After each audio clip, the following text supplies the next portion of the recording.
menghakimi orang. Kita pakai pasal dengan ayat itu bukan menghakimi. Amin ya? Bukan kita menghakimi.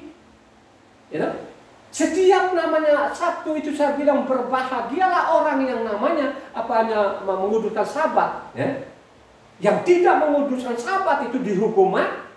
Bukan saya menghakimi. Yang menghakimi apa? Firman Tuhan. Setiap Sabat itu dia lihat tadi itu, dia baca, terus dia sadar, pasti dia selamat. Tapi kalau dia tidak sadar, tetap ngeyel, suatu saat nanti dihukum melalui itu. Coba. Kalau engkau baca sana Ibrani 6, Ibrani 10 sana, kalau kita jatuh di tangan Tuhan itu kayak apa ngerinya? Ya? Dulu saja pun ya, orang berdosa sudah ada saksinya 2 orang, itu dihukum mati tanpa belas kasihan. Apalagi kalau kita jatuh di tangan tuh, itu lebih gawat lagi katanya. Ya? Makanya kemerdekaan ini jangan disalahgunakan. Ini sekarang ini kan ada ajaran dalam nama Yesus, jangan darah Yesus. Bacalah kitab suci, baca kitab suci yang benar itu saudara ya. Jangan meledak-meledak, boleh saja meledak-meledak di mimbar. Ya, coba sekarang banyak kan penipu-penipu, terlalu banyak penipu-penipu di luar sana itu. Makanya kasihan itu jemaat-jemaatnya gitu loh. Ya, kayak kerbau itu ditusuk hidungnya, kasihan banget ya. Nggak tanggung-tanggung loh itu yang jemaatnya ada yang profesor, doktor gitu kan dia ikut ngangang-ngangang, dia dengarin dari mimbar, aduh. Kasihan banget itu, ya. Kasihan loh saudara. Coba. Ini sangat jelas ajaran dalam kita nggak bisa ngapa-ngapain. Makanya dari kecil ini kan diajari orang itu, anak-anak ini supaya mereka belajar kitab suci dengan baik. Ya. Coba kalau kau baca lagi Matitia 23 ayatnya 13 sampai 15. Yang keras itu.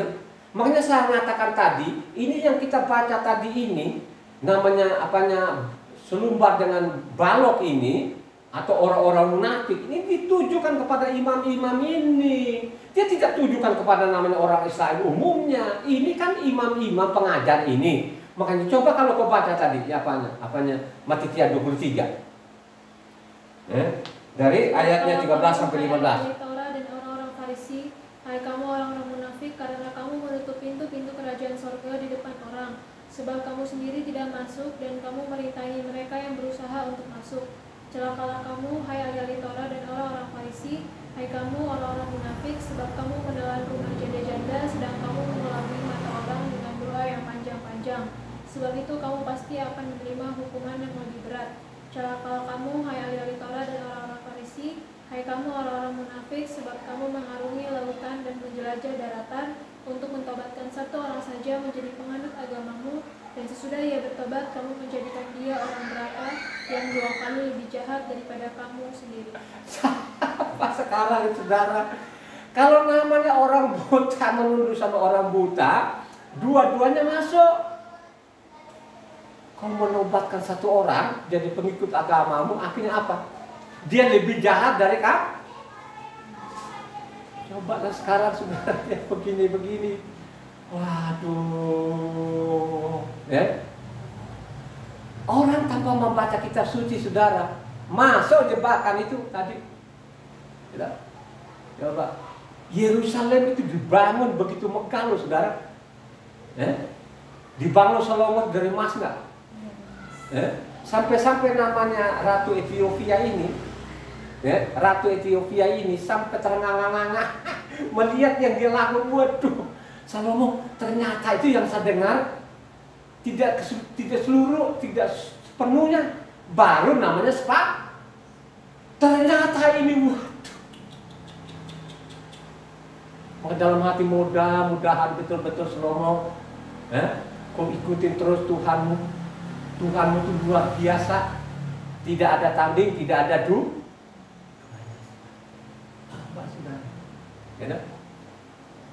Coba. Itu ratu sudah datang dengan akhirnya apa? Yerusalem hancur nggak? Kenapa hancur itu? Coba kau baca lagi, ulanglah supaya kita tahu ini dosa sekarang ini. Coba supaya orang-orang, supaya benar-benar kalian ini perhatikan namanya Yerusalem ini kenapa tidak dibangun sampai saat ini. Coba baca namanya 1 Raja-Raja 9 ayatnya 1-9 yang keras kencang lah. Supaya kalau ada orang yang membaca dengar ini dia baca direnungkan. Ya, ini Yerusalem belum dibangun loh sampai sekarang ini. Masih ditumbuh rumput loh sana itu. Coba. Rumput-rumput yang saya maksud sudah tahu belum? Rumput-rumput yang ada di sana. Ada masjidnya, ada gerejanya. Suatu saat nanti akan dibersihkan, dia bangun nanti. Kita tidak tahu. Tapi baca dulu lah sekarang ini. Yang dibangun oleh namanya Salomo ini, namanya 1 Raja 8 ayatnya 1-9, 1 Raja 9 ayat 1-9 yang keras. Ketika Salomo selesai mendirikan rumah Yahweh dan istana raja dan membuat segala yang diinginkannya, maka Yahweh menampakkan diri kepada Salomo untuk kedua kalinya, seperti ia sudah menampakkan diri kepadanya di Gibeon. Firman Yahweh kepadanya, telah kudengar doa dan permohonanmu yang kau sampaikan ke hadapanku. Aku telah menguduskan rumah yang kau dirikan ini untuk membuat namaku tinggal di situ sampai selama-lamanya. Maka mataku dan hatiku akan ada di situ sepanjang masa. Mengenai engkau, jika engkau hidup di hadapanku sama seperti Daud ayahmu, dengan tulus hati dan dengan benar, dan berbuat sesuai dengan segala yang kuperintahkan kepadamu, dan jika engkau tetap mengikuti segala ketetapan dan peraturanku, maka aku akan meneguhkan tahta kerajaanmu atas Israel untuk selama-lamanya, seperti yang telah kujanjikan kepada Daud ayahmu, dengan berkata, keturunanmu tak akan terputus dari tahta kerajaan Israel. Tetapi jika kamu ini dan anak-anakmu berbalik daripadaku dan tidak berpegang pada segala perintah ketetapanku yang telah kuberikan kepadamu, dan pergi beribadah kepada ilah lain dan sujud menyembah kepadanya, maka aku akan melenyapkan orang Israel dari atas tanah yang telah kuberikan kepada mereka, dan rumah yang telah kukuduskan bagi namaku itu akan kubuang dari hadapanku. Maka Israel akan menjadi kiasan dan sindiran di antara segala bangsa, dan rumah ini akan menjadi reruntuhan, sehingga setiap orang yang lewat akan tertegun dan bersuit dan berkata, apakah sebabnya Yahweh berbuat demikian kepada negeri ini dan kepada rumah ini? Maka orang akan berkata, sebab mereka meninggalkan Yahweh Tuhan mereka yang membawa nenek moyang mereka keluar dari tanah Misraim, dan sebab mereka berpegang pada ilah lain dan sujud menyembah kepadanya dan beribadah kepadanya. Itulah sebabnya Yahweh mendatangkan segala malapetaka ini ke atas mereka. Karena mereka meninggalkan Yahweh itu yang membawa dari Misra. Bukan meninggalkan sampai namanya juga sudah tidak dikenal lagi. Digantikan bernama siapa? Adonai atau Hasem. Coba saudara. Pada waktu dibantai namanya perang dunia kedua, mereka panggil nggak Adonai? Jawab nggak? Kenapa dia tidak menjawab? Enggak manggil namanya. Karena mereka meninggalkan ini. Makanya ini sudah dikasih ketentuan. Karena dulu ini sudah banyak agama. Banyak sekali dulu agama-agama. Makanya dikasih namanya Tuhan kita itu loh, Yahweh gitu loh. Bahwa Yahweh itu adalah namanya Elohim. Elohim apa artinya? Halo. Yang diyakini, dipuja sebagai yang maha kuat. Arti daripada namanya Elohim itu adalah gelarnya. Makanya kalau diterjemahkan di bahasa Indonesia, Elohim itu jadinya apa? Tuh. Inilah yang diputar balikan namanya tadi orang munafik. Yang di mimbar-mimbar sekarang ini orang Kristen. Allah itu jadi gelar, ya? Tuhan itu menjadi coba kan? Makanya saya mengatakan orang Kristen itu namanya mereka apa? Jungkir balik, otaknya terputar. Saya kan sedikit banyak itu sekalipun namanya dokter namanya Tobing ini, Stardust Tobing, dokter Stardust Tobing itu, karena dia ini bukan warga negara Indonesia, memang asli Indonesia tapi dia sudah warga negara Amerika. Kan sering sekali itu di YouTube itu ditayangkan namanya Perdana Menteri apa? Perdana Menteri Malaysia adalah Mahathir Mohamad. Jelas-jelas itu tidak pantaslah namanya orang-orang Kristen itu memanggil nama A. Kenapa beliau itu mengatakan seperti itu? Kenapa? Karena orang yang namanya Kristen ini sudah diputar balik. Yang benar-benar orang muslim tanya muslim dari manapun seluruh kolong langit yang mereka sembah itu Tuhan mereka itu bernama siapa? A. Tanya dia. Semua disurvei seluruh dunia itu, nama itu namanya Allah. Ya. Itu orang Muslim. Tapi diambillah namanya orang Kristen ini, dia bilang bahwa inilah hak saya, Allah itu punyanya saya, diputar balik menjadi namanya Hanya soalnya sekarang kalau dia pakai namanya gelar ini, kenapa dia panggil Yesus, dia pakai Tuhan Yesus? Kenapa dia tidak bilang Allah ya? Karena dia bilang gelar. Coba kalau seorang pembaca itu saudara, makanya kalau kau baca Injil, coba kan, semua diganti lagi. Yang ada tadi yang dari kitabnya Mose maupun kitab para nabi, yang ada Tuhan huruf besar semua, di Injil sana diganti lagi. Tidak Tuhan huruf besar semua, ya, hanya T-nya saudara. Terus Allah juga gak ada lagi Allah huruf besar semua. Saya bilang memang Kristen ini memang otaknya memang jukir balik gitu, kasihan. Coba kan, ya, coba kan itu mereka sekolah sampai ke dokter loh, tidak membedakan yang namanya nama dengan gelar. Coba kan, nah, kok baca namanya kamus, namanya ahli bahasa ini, ahli bahasa loh, tulis di kamus yang bukan kamus rohani ya. Kamus sekuler itu, coba kan, Tuhan itu, ini ditulis oleh ahli bahasa. Tuhan itu artinya Tuhan, diyakini dipuja sebagai yang maha kuat. Ini ditulis ahli bahasa. Sedangkan namanya Allah itu di dalam, mereka bilang coba kan yang di mimbar-mimbar ini, yang sarjana, dokter-dokter, yang bukan dokter sekuler, saya omong ini dokter-dokter namanya rohani. Itu otaknya kayak saya bilang, waduh, saya bilang nggak memadai betul, gitu. Coba kan mereka tidak membedakan yang nama dengan gelar. Mendingan anak saya Evan dan Ina ini kecil, ya. Evan itu masih 5 tahun, Ina itu 4 tahun. Mereka bedakan pada waktu mereka baca namanya Keluaran 3 ayatnya 15. Mereka tahu itu Yahweh itu adalah nama, seperti Ina ini kan nama, ya. Kalau di kantornya Ina ini Ibu Ina, Ibu itu gelar, kan gitu kan, Ibu Ina, kan gitu kan. Atau ya Ibu Ina lah, atau Mama Ina, Mama itu kan bukan namanya, itu kan gelarnya.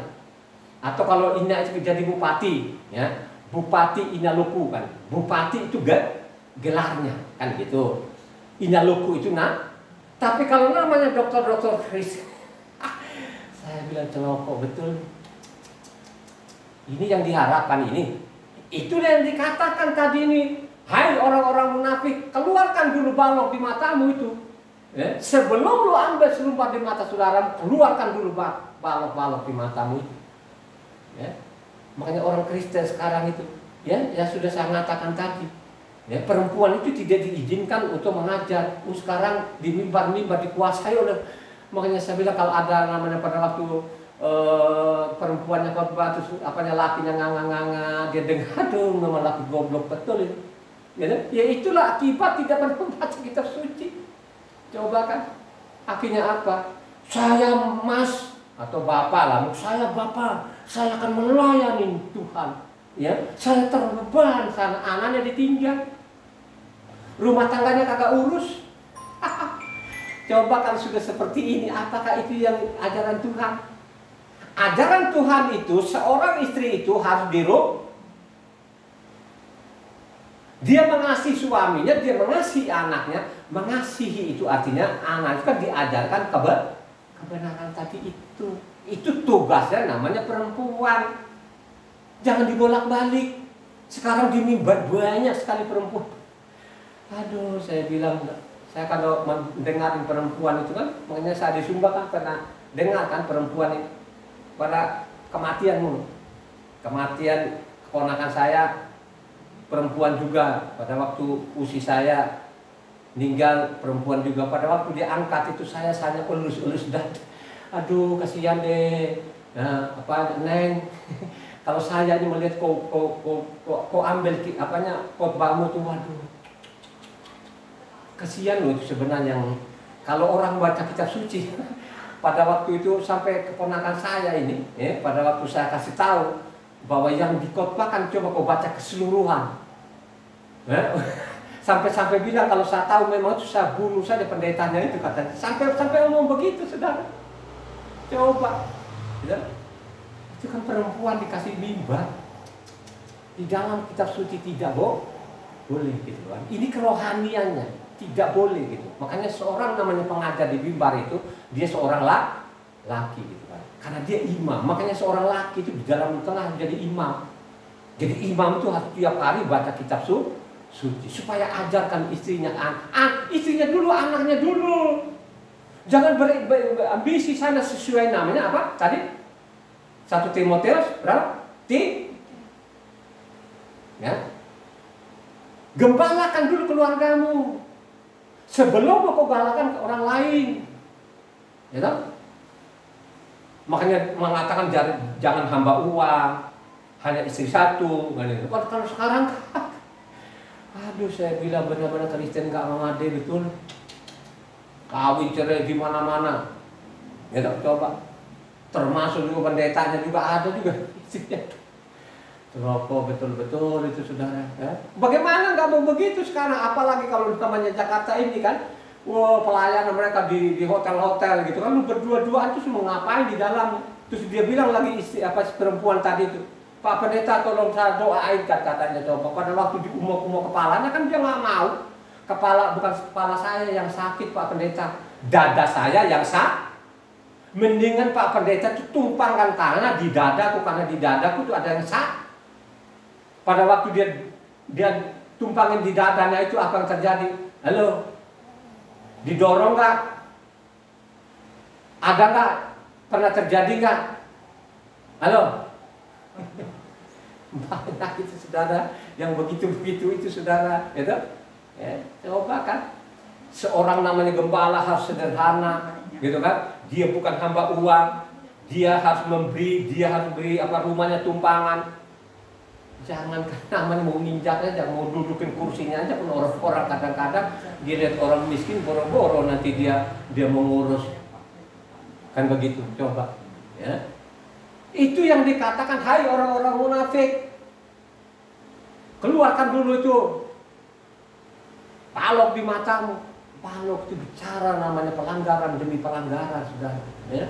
Ini ditujukan kepada namanya orang Israel ini. Ingat baik, ditujukan kepada orang Israel ini. Dia tidak bicara, dia datang di bumi ini kepada siapa? Halo, waktu dia datang di bumi ini, cari orang asing atau cari orang Israel ini, suruh carilah domba-domba Israel itu. Ya. Kamu memperoleh dengan cuma-cuma, berikan juga cuma-cuma. Itu ajaran Tuhan begitu. Ya. Makanya dia mengatakan tadi jangan hamba uang. Kan begitu, ya? Kamu memperoleh cuma-cuma, berikanlah cuma-cuma. Cuma-cuma hanya persoalan sekarang. Mereka bilang Taurat nggak berlaku, tapi perpuluhannya berlaku. Akhirnya apa? Pada waktu orang mati loh, beraninya mereka memungut. Ini juga si yang berduka ini juga nyogok juga. Coba kalau tempat saya di sana kan ada kainnya berapa lembar, terus ada amplopnya lagi. Aduh, saya bilang ini sih Pak Pendetamu ini bukan lu masukin ke surga, lu masukin ke jurang itu. Coba. Siapa juga kan dia juga nggak minta mungkin kan gitu kan, ditaruhlah di situ. Akhirnya dia tadi waktu dia doa, oh haleluya. Nah, biarkan Tuhan kau berikan penghiburan yang berduka ini. Biarlah ini yang kami terima ini untuk meluaskan kerajaan Allah. Kalau sudah seperti waduh, saya bilang luar biasa ini kejahatan manusia. Itu yang dimaksud. Ya? Seorang namanya hamba Tuhan harus sederhana. Makanya dia bilang, pergilah ke domba itu. Coba baca namanya Matius 10 ayatnya 5-8 ini yang kencang-kencang deh. Ya. Coba. 5-8 yang keras. Kedua belas murid itu diutus oleh Yeshua dan ia berpesan kepada mereka, janganlah kamu menyimpang ke jalan bangsa lain atau masuk ke dalam kota orang Samaria, melainkan pergilah kepada domba-domba yang hilang dari umat Israel. Pergilah dan beritakanlah kerajaan sorga sudah dekat. Sembuhkanlah orang sakit, bangkitkanlah orang mati, tahirkanlah orang kusta, usirlah setan-setan. Kamu telah memperolehnya dengan cuma-cuma. Beroleh dengan cuma-cuma, berikanlah dengan cuma-cuma. Janganlah kamu membawa emas atau perak atau tembaga dalam ikat pinggangmu. Janganlah kamu membawa bekal dalam perjalanan. Janganlah kamu membawa baju, 2 helai kasut atau tongkat, sebab seorang pekerja patut mendapat upahnya. Jangan menyimpang ke bangsa lain. Kamu memperoleh cuma-cuma, berikanlah juga cuma-cuma. Makanya mengatakan Kisah Keras 20 ayatnya 33-34 di sana. Mendingan kamu yang memberi daripada menerima. Itulah dari penyimpangan sekarang ini, saudara. Coba kan. Kalau sudah seperti ini mau jadi apa? Mau sorga? Bukan saya menghakimi, saudara. Ada pasalnya, ada ayatnya. Coba kan. Coba yang berkoak-koak namanya di mimbar-mimbar itu apa pernah nggak nampungin orang, ngurusin orang miskin? Padahal waktu dia datang dia tanya nggak, kamu sekolah di mana? Apa kamu dokter? Kan gitu. Dia tanya nggak itu? Halo, pada waktu Tuhan datang kedua kali. Terus yang dia tanya apa? Karena kamu melakukan yang paling hina ini, kamu sudah melakukan padam. Coba kan. Makanya ada namanya domba dan domba itu sebelah mana? Kiri itu apa? Kambing. Lambang kambing itu bangsa mana? Yunani. Jadi lambang kambingnya itu adalah Yunani. Sedangkan lambang namanya apa? Domba itu adalah Persia. Orang Persia zaman itu, zaman pembuangan ada yang terima Tuhan. Siapa raja-raja siapa?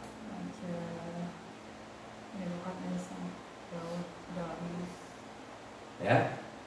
Nebukadnezar terima Tuhan. Darius, Artasa. Ya. Terus siapa lagi suaminya Esther? Halo. Ya. Kalau lihat suaminya Esther itu tidak terlalu jelas.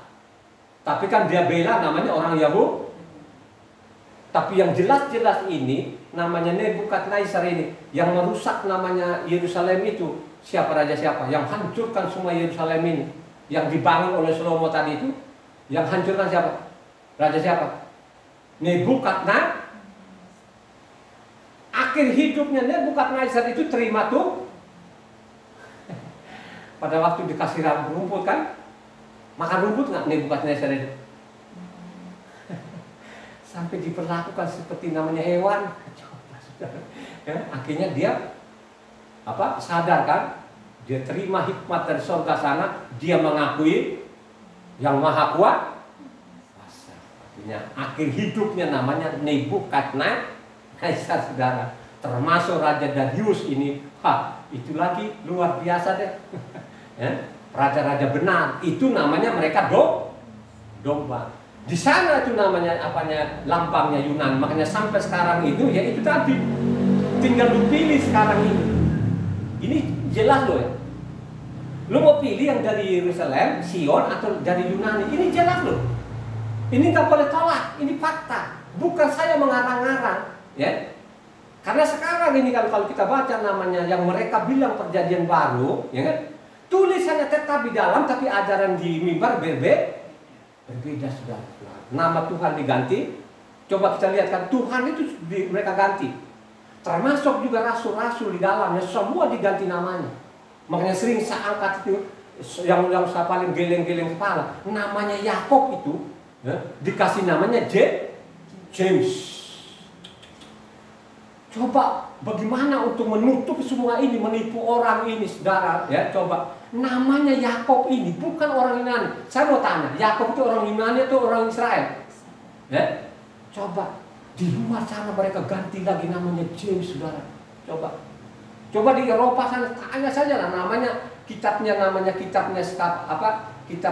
King James ini, ya, coba kan wilayahnya kan luas sekali, ya. Coba Yakob itu bernama James. Sedangkan kalau Yakob namanya bapaknya Yosua itu tetap namanya Yakob. Sedangkan kalau muridnya mereka ganti James. Ada apa ini? Ada apa ini? Kristen ini kan gitu. Kenapa diganti? Apakah orang sekarang bertanya nggak itu? Tidak pernah bertanya. Ya, termasuk juga sekarang ini pengikut-pengikut mesianik juga masih banyak juga tidak mau peduli. Ada lagi dokter ini, yang satu lagi dokter bilang dokter mesianik ini, oh kalau belum ada tulisannya saya nggak mau ikut. Coba ini kan gobloknya juga dokter satu ini. Coba ini orang mesianik loh, yang saya omong saya kenal dan dia mengatakan sebelum ada tulisannya. Ya, makanya dulu pernah saya ngomong, Bapak, itu di dalam kitab suci tidak ada namanya Yosua. Kalau ada pun Yosua itu kan ditulis namanya ILT. Awalnya kita terima namanya lembaga kitab Indonesia ini tidak ada namanya Yosua, ada namanya Coba kan, kalau belum ada nama-nama itu kan, coba kan, ada yang dia perbaikin, ada yang enggak. Coba semua nama ganti. Mose jadi namanya Musa. Aharon jadi Harun, Yosef jadi Yusuf, ya dong? Miriam jadi namanya Miriam, dimirip-miripkan. Ini ada apa? Ya? Ada apa di sini? Makanya dia kalau ada yang melawan, lu kita baca saja. Yang lu salin ini dari mana? Hanya saya tuntut itu saja. Yang lu salin ini lembaga kitab Indonesia, lu ambil dari mana? Lu ambil dari Yunani atau dari namanya Sion? Tanya itu aja. Kalau ada orang yang berani bahwa saya sekarang ini menyebarkan namanya apa, kebencian atau apa, silakan saja. Nanti saya akan tanya itu saja. Saya tanya itu, kenapa orang-orang ini yang sudah mati sekian tahun, kenapa diganti namanya? Ya. Makanya yang sadar sekarang, yang sadar dengan sadar betul-betul sadar, hanya namanya bangsa Inggris kan. Inggris itu sudah secara bangsa mengaku salah kepada orang Israel. Makanya namanya King James sekarang itu King James restorasi, dia sudah ganti, tidak ada namanya Yesus lagi, bernama siapa? King James Yesus. Tidak ada lagi. Sekarang King James restorasi sekarang itu nama yang bilang Lord, tidak ada nama Lord lagi, kembali namanya siapa? Ya, itu King James restorasi. Kan sadar kan mereka ini kan, coba, ya, coba. Jadi namanya Lord King James restorasi tidak ada lagi, mereka kembalikan nama yang benar. Tidak ada namanya Jesus lagi, kembali namanya siapa? Yesua. Tapi kalau nama-nama ini mereka masih tetap tidak pernah diganti.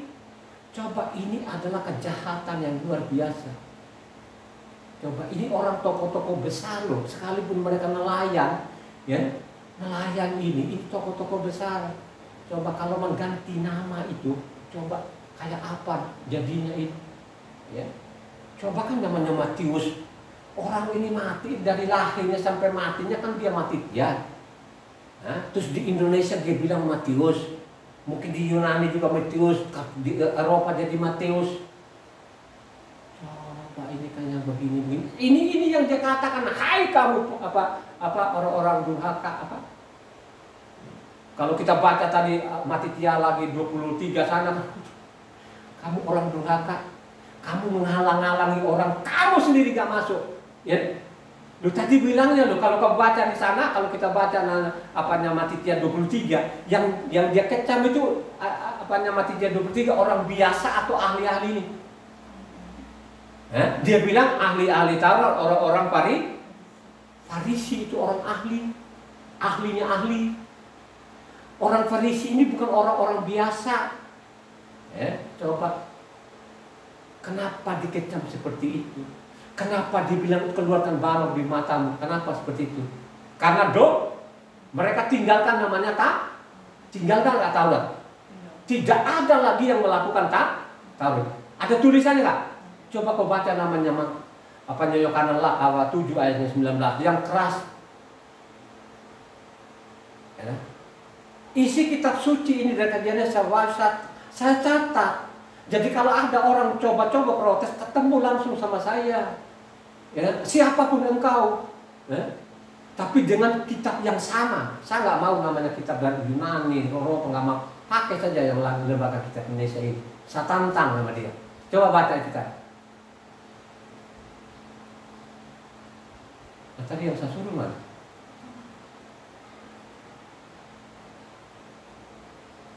Yang tadi?